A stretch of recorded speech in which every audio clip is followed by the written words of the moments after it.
So within the first 2 minutes, we know exactly whether to ramp up or complete or what to do with the student. Assalamu alaikum, Miss Lamisa, Walaikum assalam. where we discuss tailoring the pace for both advanced and struggling learners. Miss Lamisa, in a one-to-one online lesson, how do you quickly find out what a student already knows before you start teaching? So, for example, when we are working behind the screen, we do not have the luxury of scanning a room to see who is slumped in their chair or who has their hand up first. So we have to be very intentional.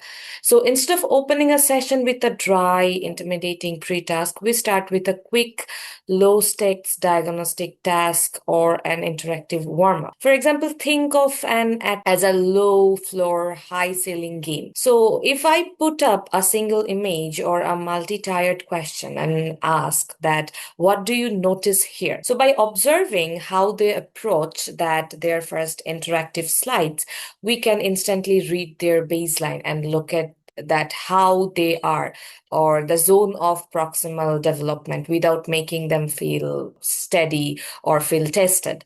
So within the first 2 minutes, we know exactly whether to ramp up or complete or what to do with the student. How do you make learning easier? Do you break big tasks into smaller steps or use visual tools to help them understand? All right, so I think every student has their own ability and every student works differently.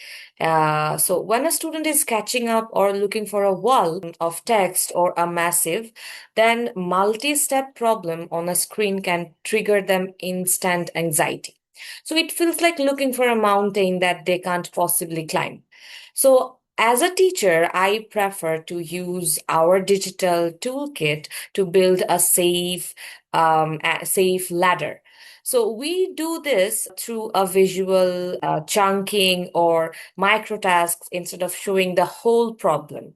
So we use digital overlays to reveal just one step at a time.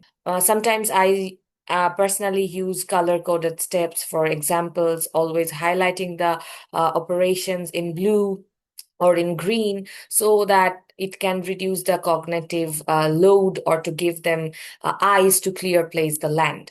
So by leveraging digital manipulatives topics, they can drag or drop, simple reducing the text culture, and we can transform the mountain into a series of bite-sized or immediate success. So before they know it, they have reached the top already. Wow, that's great. It reminds me of the analogy of how to eat an elephant. Yeah, exactly.